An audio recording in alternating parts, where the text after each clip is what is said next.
Okay, good afternoon and welcome to our 4 o'clock session of our second day of the Virtual Training Institute.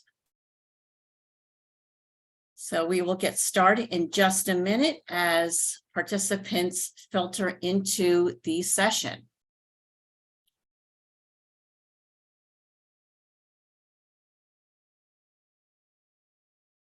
Okay, so we're going to take a quick poll so that we know what role you have within your program. And looks like we got a lot of instructors, as I would expect.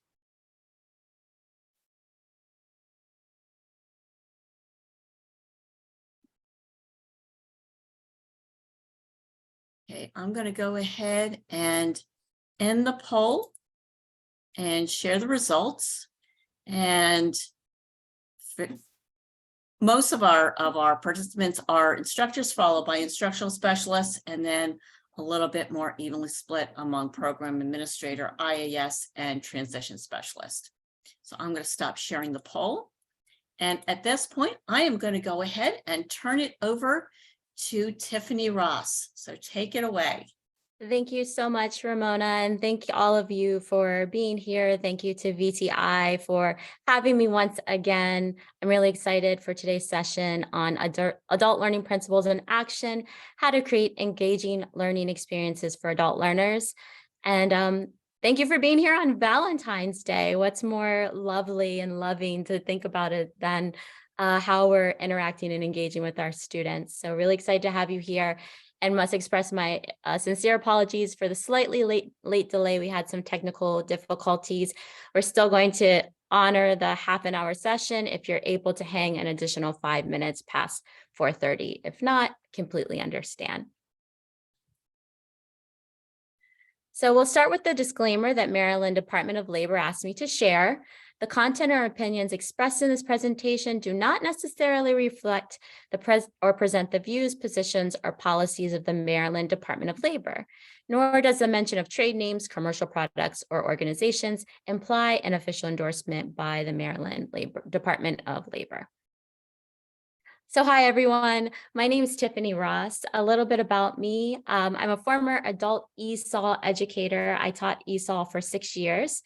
And I currently serve as the manager of network learning and development for McHale. So for those of you who are in Montgomery County, which I see Betsy Flores just posted there as a fellow MOCOer, we support ESOL programs in Montgomery County. And I'm also a facilitation and learning experience consultant. I am so passionate about learner engagement and creating experiences that are really engaging and exciting for learners. So if you are excited about that topic too, you are in the right place. So during today's workshop, we will discuss Malcolm Knowles' adult learning principles. And a little caveat here, if you Google adult learning principles, a lot's going to come up. The principles I'm talking about today are also referred to by Knowles in his work as the assumption, adult learning's assumptions, but people often refer to them in the bigger context of adult learning principles. So I just wanted to be very clear on that up front. You will have the opportunity to identify classroom practices and activities that align with adult learning principles. So if you're less familiar with this topic area, some of what you're doing probably already aligns. And if you're really familiar with adult learning principles, hopefully you can share your knowledge today or learn something new that you can apply in your classroom. And then you'll have brief opportunities for reflection to examine how your current classroom practices and activities align with adult learning principles. And at the end, I'll be sharing you a reflection worksheet that you can use and share with your team to dig deeper into this topic. So let's start. Thank you all for warming up the chat by introducing yourselves. It's great to know where you all are from. Let's keep this chat going. I'd love to keep it on fire this whole time. Can you share with me in the chat, from your experience, what do adult learners want in a learning experience? So you can think about what you yourself want in a learning experience, interest, or what excites your learners. I see respect, fast results. They went to it. Whoa, you guys are zooming. Relevancy, hands-on, progress. Great. To engage, to feel comfortable. A certificate, that's big too. Seeing how it benefits them. Interaction, information, keep it coming. Great. They want knowledge that is usable to pass the GED. Fantastic. Keep those coming. These are really great contributions to the conversation. And a lot of you are already touching on some aspects of adult learning principles that we'll talk about today. So that's really exciting.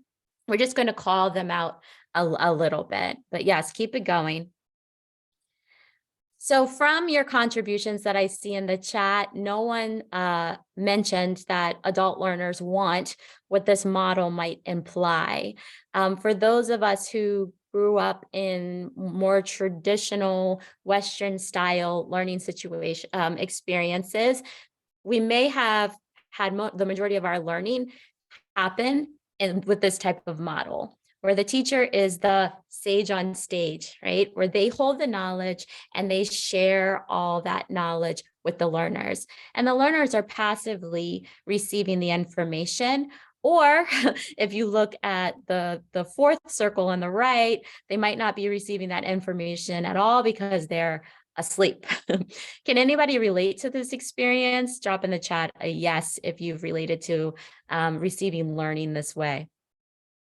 Yes, yes, yes, yes, absolutely. The yeses are pouring in. And so if this is the way that you've approached your teaching, there's nothing wrong with that. Oftentimes we teach how we prefer to learn, or we teach how we've been taught. So if we grew up in a model that teaches this way, we may very well teach this way. So this is an opportunity for you to reflect on and look at your style of teaching and think about how you can shift them to align more so with how adult learners want and need to learn. So let's hop on in. We'll have 6 principles that we'll touch on today. So we'll start with the first one. Adults need a compelling why. Some people refer to this as tuning into YFM. That WIIFM stands for what's in it for me. Learners need to know that, as some of you had said in the chat, that what they're learning is meaningful, it's valuable, and it's relevant to them. So I invite you to take a moment. We'll take about 20 seconds, and you can write your response to this in the chat. How often do you communicate why what's being taught matters to your learners? Now, I just want to be clear that this isn't to judge you.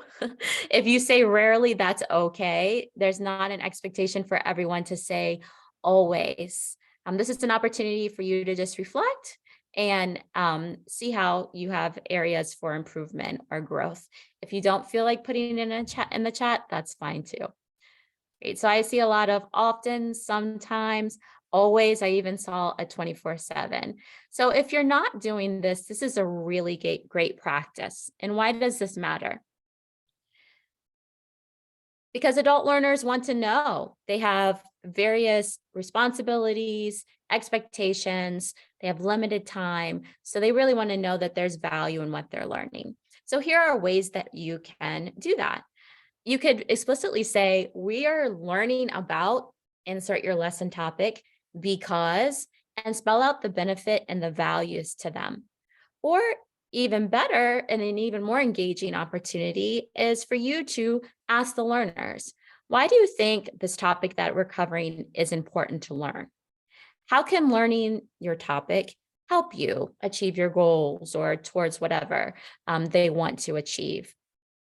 This is a great reflection activity you could do. You could open questions up to a broader discussion or some paired discussion about why what they're learning is relevant and it's important to your work.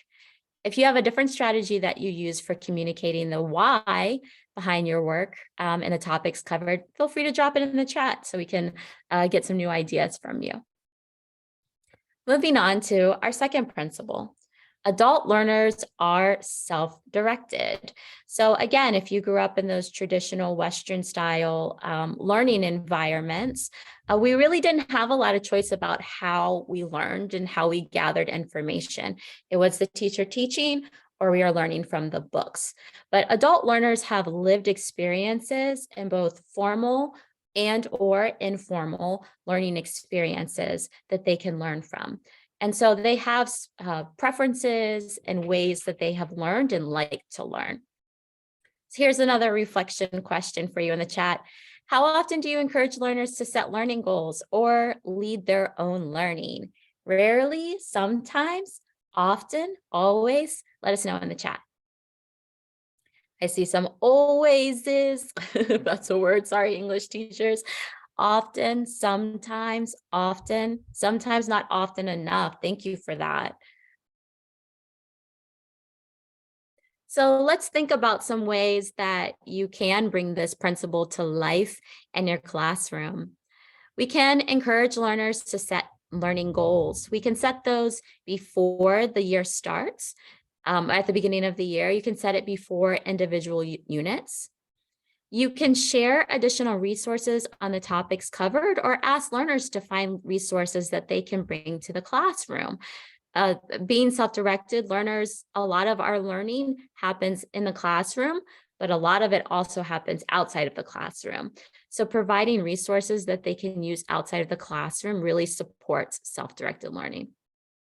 Some learners may not have had formal learning experiences, or they may have lower levels of literacy. So it's a great for teachers who are teaching lower level learners to teach them strategies that they can use to continue to gain information on their own outside of the classroom. And then create opportunities to reflect on the learning process. So we may have heard about KWL charts. They have since received an upgrade. Some people are using KWHL charts. So I have an example here on the next slide. A KWL chart is a chart that you can use during the learning experience for learners to start thinking about their topic and sharing what they know.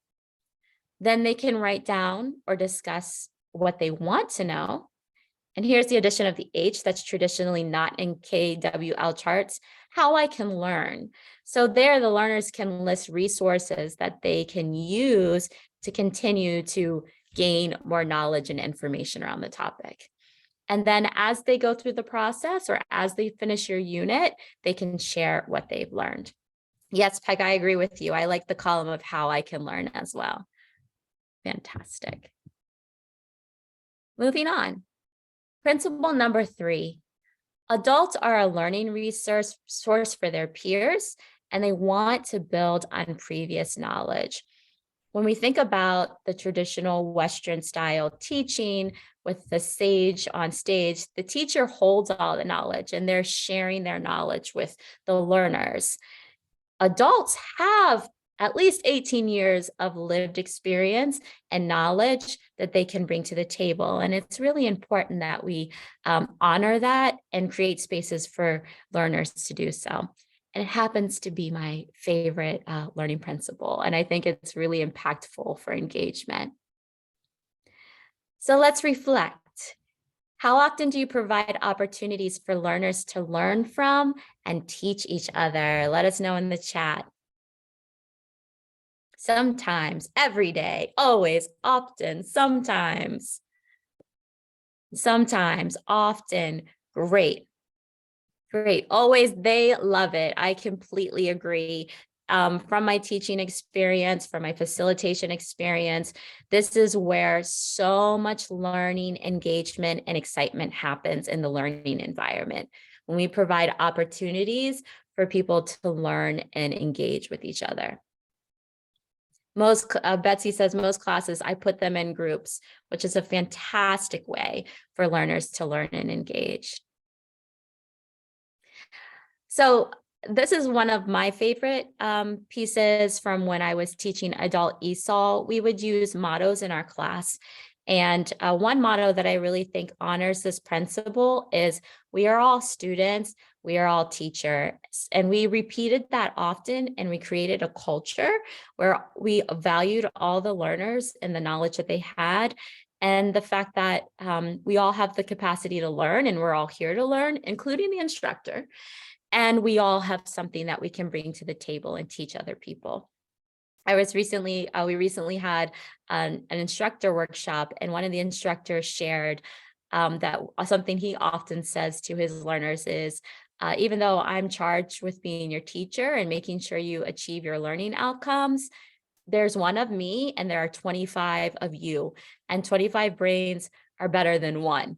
And I thought that was a great way to embody this principle and really honor that all of them had some value that they could bring to the table. So some of you kind of spoke to some of these principles and how to put this principle into action. One thing you can do is ask learners what they already know about the topic. You can start that at the beginning of your lesson or beginning of the unit. You can use that KLHW.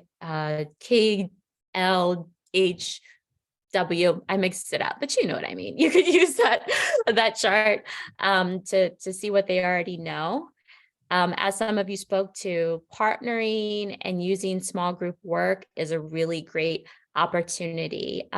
Even with partnering, not just letting them always pick their partners, but shifting them around so that they're working with new people. Think about how you're creating your groups so that different people are working with different people at different times, and different skill sets and knowledge bases are mixed in with one another. And then another great way is using real life examples and real life experiences so that people can pull from their lived experiences and share that information, or be able to use those real life experiences to learn from, to teach others. Real life examples also speak to the why. Yes, Ellie. And that's such a beautiful thing about these principles. A lot of these activities, like using real life examples or small group work, is utilizing multiple principles at one time. So that's a really, really great point that you added. Thank you for that. Principle number 4, and I'm just doing a quick time check. All right, we have about 10 more minutes together. Adults are ready to learn what they need to learn. Reflection time. How often do you link classroom content to the real life needs and challenges of your students? Rarely, sometimes, often, always. Ooh, I just see a bunch of always and often, sometimes, often, often, often. As often as possible. Right. And I think that's a really good point. As often as possible. Who's this from? From Nancy. Because sometimes some of the content that you're required to teach, it may be a little difficult to link that to the real life needs and challenges of your students. So if you're not able to do that, then it might be an opportunity for you to link it to a strong why, and why that learning is valuable. So adult learners, they have shifting roles and responsibilities and needs that they're navigating through their lives, which is very different from when we're working with youth, right? Because their primary responsibilities, it varies by lifestyle, by lives and lived experiences, but primarily students, right? But adults, we're talking about people who may be parents. They have to work. They have all these other responsibilities in their lives. And so as their roles and responsibilities and needs shift, what they need and what they value learning also shifts. And so this is a great opportunity for us as educators to take a pulse on what are the roles that they're experiencing, the responsibilities and those shifting needs, and see how we can honor that through our existing curriculum and topics covered in class. So you can ask your learners what challenges they're facing related to the topic that you're planning to cover, and identify gaps in knowledge. So you could do this through surveys at the beginning of the lesson. And then from the feedback you receive from their surveys about what they're navigating, you can create real life examples and scenarios based on what they shared with you in the survey. You can encourage them to have discussions with their classmates, and you can walk around and maybe eavesdrop a little bit and see where you can add some of the challenges they're expressing or some of their needs around the topic into your lesson planning. I heard this great thing during a workshop around assessment evaluation. It says, don't ask learners to complete surveys or to give feedback and you not use it. So make sure that the information that you're gathering, you're incorporating into your lesson plans. Number 5, adults want to solve problems and apply, underlined, emphasize their knowledge. Reflection time. Let us know. How often do you provide opportunities for learners to apply what they're learning, especially bonus points if you apply that learning to solving real life problems? Often, not often enough. Thank you for that. Sometimes it can be really challenging. Going to do it in projects. Good. Often, always, rarely, but hope to do more. Fantastic. Well, hopefully we can give you a few examples for how you can do that. And for some of our often and always people, let us know what kind of activities or in what kind of ways you're giving learners opportunities to apply what they're learning, because this could be a little bit of a sticky one, depending on what content you're teaching. So, principles in action. You can do hands-on practice and assignment, and especially if they involve solving real life problems. So an example, maybe you're doing a lesson on how to write an email. Well, you can ask your learners, instead of getting the generic template or task or prompt from the book, ask your learners, who do you need to send emails to? Maybe it's their boss, maybe it's their child's teacher to say that they're not going to be in class. Maybe they need to send an email to a lawyer or someone. So then you can use the learning objectives and allow them to create an email that goes to someone they actually need to send an email to in their real lives. And then even after you've reviewed it and they're confident about their email, they can send it. And it is really something that they could apply and help. It can help them in their actual lives. We have an example from Monica, filling out job applications, sending a note to a school. Exactly. A lot of us have these kind of tasks or learning objectives in our curriculum. So if you can take it and apply it to their real lives, that's really great. And role play is also another fun and engaging way. You can give them scenario. Each one has a different role that they need to fulfill, and they can use the skills that they're learning in a role play type situation. Read a utility bill. Yes, everyone, I'm going back here because I love that one. Everyone could bring a utility bill or log into their email and really understand how to read their own bills. So this is really, that's a great opportunity. And our sixth and final principle for discussion today is that adults are mainly driven by intrinsic motives. So intrinsic meaning it's coming from the inside out. It's really about what's important to them. We speak in this field often about learner motivation. And oftentimes we talk about how instructors and educators need to motivate learners, and learners aren't motivated. Learners are, we just have to make sure that the content that we're teaching is relevant and speaks to them.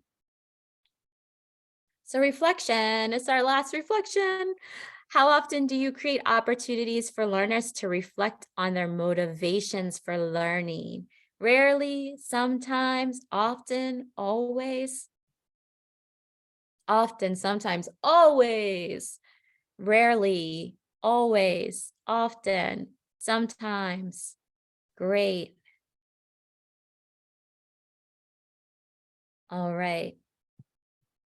And I'm just putting this out here as well. We're about to hit the 4:30 mark is when this session ends. But if you're available for 5 more minutes, since we started a little late, we'd love to have you there. Yeah, I really love these honest responses in the chat as well. There's so much great value in identifying where we can improve and how we might not be using some of these principles right now. So learners are, when we talk about intrinsic motivation, they can be motivated by their job and the role they have and wanting to elevate and improve in their work or get promotions. They're motivated by an increased sense of self-esteem. They're motivated by improving their quality of life. So these are really important motivators to understand and perhaps learn what's really driving your learners to engage in your classes and to learn this content. So ways we can do that is have learners reflect on or discuss their motivation for taking the class or studying the content that we're studying. Or we can highlight learner success and progress towards their goals. So sometimes when they're in the midst of the learning, it's really easy for learners to not think that they're progressing or moving towards their goals. So if we can create checkpoints throughout our sessions that encourage them to look at how much they've learned and look at how they're applying what they're learning to improve their lives, that can be really exciting. It says in the chat, extrinsic motivations work too. Not gonna lie, it's true, they do work as well. Most adults are extrinsically motivated. I would say that it's a good balance of both. If you think about the why that people are coming, it's because it's something that is inside of them that they're creating versus expecting a special award or something from the outside coming in. Neat. All right, so I know this was the speed session. It was an overview of adult learning principles, but it's really exciting that you all joined today. So I'd like to know, we have a little picture here of a little takeaway bag. What are you taking with you today? Maybe and if you'll write that in the chat. We talked about the compelling why, that learners are self-directed. They like to build on their previous knowledge, that they're ready to learn what they need to learn, that they need to solve problems and apply their knowledge, and they're intrinsically motivated. I will help students reflect more. The KWHL chart, great. That we are a team, what beautiful nuggets. Intrinsic motivation, great. A lot of KWHL charts. Great. I'm happy that that's something that you all can grab with you, take with you. I'm going to stop my share. I'm going to stop my share so that I can drop a few links. I have a worksheet that I'd like to share with you that I created that you can use to continue to think about these adult learning principles and applying them in the classroom. So I'm going to drop this in the chat for you.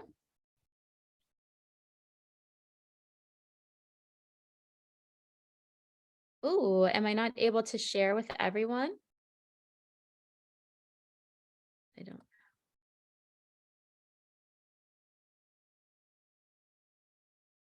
I'm not sure. Ramona, am I able to share in the chat?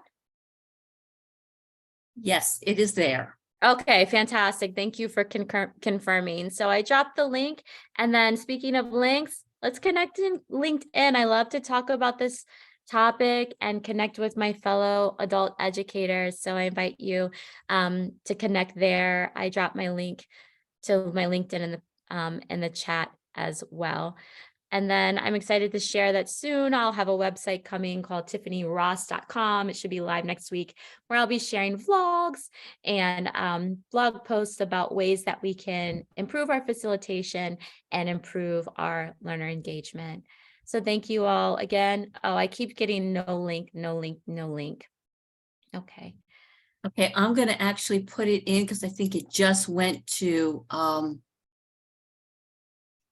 possibly just me. So let me drop it in there. Thank you so much. And send it to everyone. Thank you, Ramona. And Everybody should see that now. Okay, Great. great. And can I share my LinkedIn with you as well? I'd really love to connect with people. I'll share that as well. Yes.